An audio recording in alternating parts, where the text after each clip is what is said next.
Söz Adaхан Кисенбаевичке берилет.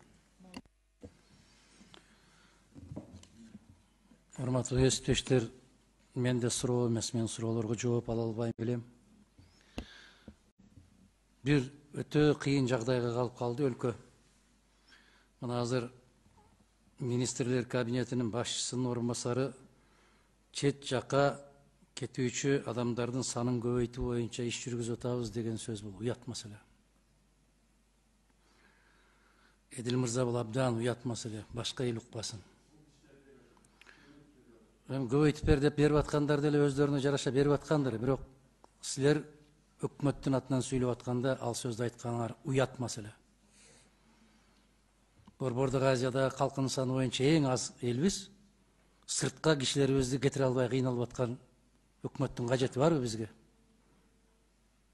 Ошону бир чоң жетишкендик катарында айтып атасыңар да, сыртка кеткендердин санын көбөйтүүнүн үстүндө иштеп атабыз.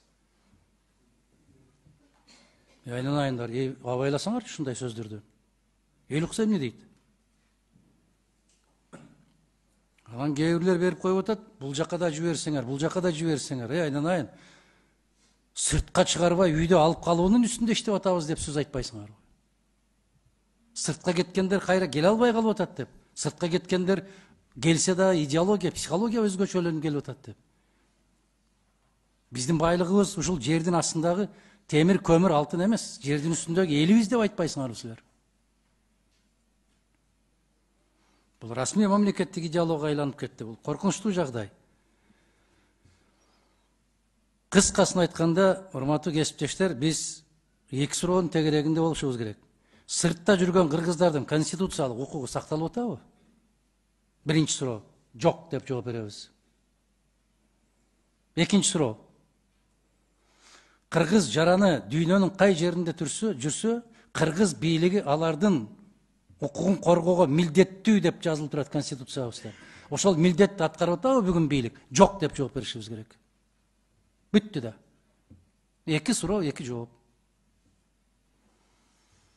1.118.000 киши Россияда 1.063.000 киши Россияда иштеп атыптыр. Алардын жарандык укугу сакталып атабы? Жок. Шайлоо укугу сакталып атабы? Жок. Анан эмне деген суроо беребиз биз башка? Эдил мырза, либералист катарында, демократ катарында, адам укугун коргоочу катарында каттуу кыйкырчы элеңиз.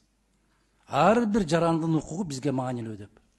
Сиз айтыңызчы, Россияда канча жарандын укугу, шайлоо укугу сакталып атат? Канча пайыз? Ооба. Шайлоого катышуу укугунун канча пайызы сакталып атат? Урматтуу Адахан Кисенбаевич, сиз дасыккан юрист катары билесиз. Сыртта жүргөн биздин ар бир жаран тең укуктуу.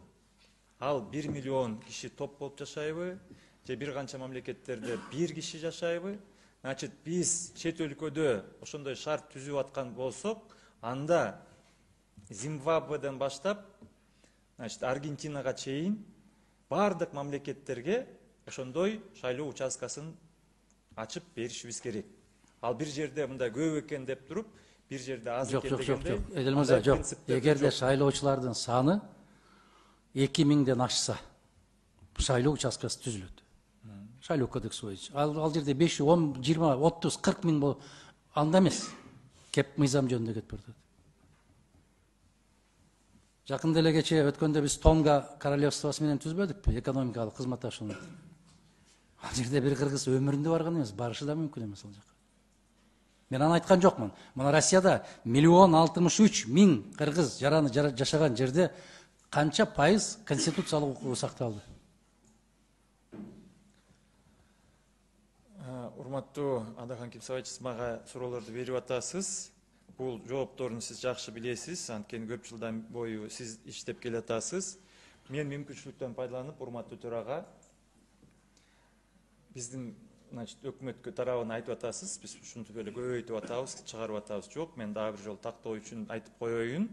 Азыркы президенттин тапшырмасы боюнча тескери ушул жерде биздин иш орундары ачылып атат. Анан шарттар көбөйтүлүп, жанагындай ыңгайлуу жакшы, жумшак шарттар. Эми жаштарыбызга азыр биз жаш мамлекет экенбиз. Жылына эмгек рыногуна 180 миң бала чыгып атат. Бул өнүккөн мамлекеттер үчүн дагы бир проблема болушу мүмкүн. Ошондуктан ал сөздөрүңүзгө биз ал өзүңүздө, бирок урматтуу Адахан Кимсанбаевич, мына кечээ күнү өткөн бир канча күн мурун сиздин партияңыздын жооптуу бир мүчөсү биздин мамлекеттин бүтүндүгүнө, керек болсо мамлекеттүүлүгүнө шек келтирилген бир сөздөрдү айтып атат. Эдил мырза, мындайда төө десе б дегениңер токтоткочу эле. Мен сизден сурап атам, конституциялык укук канчалык пайыз сакталып атат деп. Ошондуктан биринчи башка мамлекетте жүргөн укуктар боюнча мен айтып коеюн, бул конституциябызга, биздин бүтүндүгүбүзгө шек келтирилген бир маселе болуп атат. Ошондуктан мен расмий түрдө министрлер кабинетинин атынан сизден талап кылам, сиздин партияңыз расмий түрдө ал мүчөңүздүн сөзүнөн өзүңүз дистанция Эдил Жолдубаевич, сизге суроо берилди. Эдил Жолдубаевич, тартипке чакырам сизди. Сизге суроо берилди. Депутат сизге суроо берип атат. Сиз таптакыр башка маселеге өтүп атасыз. Конкрет түрдө эме шайлоочулардын укугу боюнча жооп берип койсоңуз. Бардыгы мыйзамдын чегинде болушу керек. Жана конституция толук так аткарылып атат. Урматтуу Адахан Кимсанбаевич, аны толук маалыматы бар. Анан өзгөчө өзү мыйзам чыгаруучу катары сиздин өзүңүздүн колуңузда кандайдыр бир сунуштарыңыз болсо, биз дайым даярбыз. Бирок бир эле мамлекетке көз каранды болбостон, урматтуу Адахан Кимсанбаевич, сизден биз суранабыз дагы, чакырабыз, сизден талап кылабыз. Жалпы Кыргыз Республикасынын бүтүндүгүн, сиз бүтүндүк деген партиянын өкүлүсүз. Ошондуктан биздин бүтүндүгүбүзгө, эгемендүүлүгүбүзгө, суверендүүлүгүбүзгө, көз карандысыбызга шек келтирүүнү токтотуңуз. Эдил Жолдубаевич, сиз конституция сыйлап атасызбы? Бул башка бийликтин бултагы. Сиз азыр көзөмөл функцияны алкаганда өкмөттүн өкүлү катары сиз бияка келип баянама жасашыңыз керек, маалымат берип коюшуңуз керек. Бул эмне деген? Сиз башка вообще маселеге өтүп атасыз. Сизге депутат азыр суроо берип атат. Сиз жооп беретинде маалымат берип коесузбу? Анан кийин уже башка жерге чыгып ошол жакта сүйлөшсөңөр болот. Туурабы? Канча пайыз кыргыз жаранын конституциялык укугу сакталып атат? Урматтуу Адахан Кимсанбаевич, биз азыр Кыргыз Республикасы жөнүндө сүйлөшүп атабызбы, же сиз кайсы мамлекет жөнүндө сүйлөп атасыз? Түшүнүбү бирдеме аны бул өзү. Мен кыргызча жооп. Эмедечи 7 миң адам катышыптыр да 28 ноябрда Россия Федерациясы боюнча 59 миң шайлоо укугуна ээ. Калган жүздөгөн миң, 100 миңдегендер эмнеге катышпай калды деген суроону берип атат. Мен жалпак дыйканча берейин сизге. Жооп берип коюңчу, түшүнүп алсаңыз. Калгандар эмнеге катышпай калды? Каттоого турган шайлоочу шайлоого катышат. А ким каттайт аны? Шайлоо комиссиялары каттайт. Кантип каттайт? Ошол шайлоочу кайрылса ошону каттайт да. Кайрылып катталбай аткандарды эмне кылыш керек? Ал шайлоочунун эрки. Урматтуу Адахан Кимсанбаевич, сиз билесиз, биздин Кыргызстаныбызда, мына Бишкегибизде, Ошубузда канча пайыз адам шайлоого катышып атат. Бул тилекке каршы ошондо көрүнүш. Кайран. Адахан Кимсанбаевич, биякта Борбордук шайлоо комиссиясынын өкүлү бар. Ал жооп берип койсун. Нурлан Чукоевич. Борбордук шайлоо комиссиясынын төрайымынын орун басары Кочкеев Нурлан Чукоевич. Урматтуу Адахан Кимсанбаевич, сиздин сурооңузга мен эле жооп берип койгон. Бүгүнкү күнү туура белгилеп кеттиңер. Ошол шайлоо боюнча өзүнчө бир көйгөйлөр болуп атат да. Өзүңүз баарыңыздар эле билгендей, акыркы шайлоо көрсөттү. Шайлоочулардын катышкан саны абдан төмөн пайызга түшүп кетти да. Өзгөчө чет өлкөлүк катышкан шайлоочулар боюнча айта турган болсок, биз акыркы жылы 21-жылы дагы 10 участокты ачкан болчук. Чет өлкөлөрдө, Россиядагы жалпысынан алганда бардык шайлоо участкалары 59 түшкөн.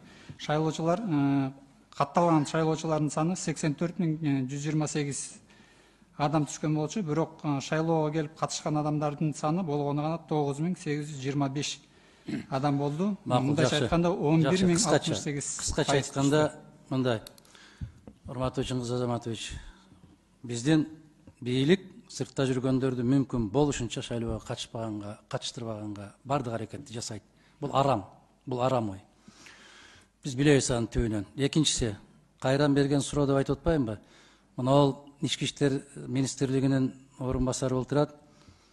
Бизде жанагы документтерин жоготуп жиберген кыргыз жарандары аябай чоң азапка түшкөн да. Документин жоготуп жиберген кыргыз жарандары элчиликке барат. Элчиликке барса полициядан справка алып кел дейт. Полициядан андай справка алыш дээрлик мүмкүн эмес. Мен тек гана ушуга көңүлүңөрдү буруп койгум келет. Жооп издебейм мен, жооп азыр кажети жок. Экинчиси, ушул убактылуу иштеп аткан кыргыз жарандарынын эмгек келишими боюнча дарыгердик камсыздандыруудан катталган, бирок алардын балдары катталган эмес. Алардын балдары дарыгерлик кызматты ала албайт. Мына ошону дагы сүйлөшүү жолдору менен чечсе болобу? Болот. Ата-энесинин келишим документин балдарына дагы жайылтып койсо болобу? Болот. Эмне тоскоолдук болуп атат ошого, Эдил мырза? Урматтуу Адахам Касымбаевич, бул азыркы учурда Евразиялык экономикалык биримдигинин алкагында келишимдерибиз бар. Ошондой шарттар тиги эмгектенүүчү биздин жарандын мүчөлөрүнө, жалпы үй бүлө мүчөсүнө бардыгына жайылат. Ошон үчүн камсыз кылышы керек. Ал жерде менимче бир канча биздин балким бир канча эмгек мигранттардын өздөрүнүн маалыматы жетишсиз болгондугунан болуп атат. Анткени билесиздер, көпчүлүгү ошол эле балдарын мектепке орнотуп, поликлиникага катталып, пенсия фондуна катышып, бардыгы иштеп атат. Менин оюмча бир жерлерде маалымат жетишпеси керек да. Анан алар ошол балким берки биздин коңшу туугандарга салыштырып эле ошолордун шарты менен жүрүшөт. А Кыргыз Республикасынын жараны албетте ал жерде тең ата, тең укуктуу болушу керек. Андай жок. Ошолорду иштеш керек. Соңунда, урматтуу кесиптештер, 1.118.000 киши жүргөн Россиядан бир кыз майда өзүнүн пикирин билдирип койгон экен. Өзүнүн пикирин. Коопсуздук кызматына чейинки даражасына жеткирип, көтөрүп, көкөлөтүп, мына жерде турган Байсаловго чейин ушул маселени трибунадан айтып атат. Бул маскара ушул бийликке. Бул уят маселе. Өтө чоң уят маселе. Бул жигиттин кожоюну болуп отурган жигит айтты эле. 9-7 областы өнүккөн 7 мамлекетке бөлүп берип коюшубуз керек деп. Коркпой алардын желегин көтөрүшүбүз керек деп. Аларга эмне баа бербейсиңер? Ал кыз бир байкуш эчен жылдан бери ошол жерде иштеп, ошол жерде оокат кылып, бала чакасын багып аткан. Чиновниктерден айырмаланып, мамлекеттик казынадан жеп аткан киши эмес экен. Тишинин кирин соруп жүрүп, ошол жерде иштеп аткан кыз экен. Мен тактадым ким экенин. Ага мын чыга саласыңар ал кызга? Анын эркин пикири бар. Пикирин айтып коюптур. Мына ушундай абалда калды Кыргызстан, момундай болду деп. Ал бүтүн экен көрсө, жанагы Абдулда Иманкулов айткандай, көрсө бүтүн Кыргызстандан Турбаева. Кудай жалгап калбадыбы, берип калбадыбы? Кыргыз чиновниктеринин канчасы жүрөт ушундай ой пикирлерди айтып? Канча айыл кыштактарга айрылып атат өзүнүн пикирин айтып? Ошондуктан бир аз өзүңөрдү кармап жүргүлө жигиттер. Тема боюнча тема боюнча жооп бердим. Процедурный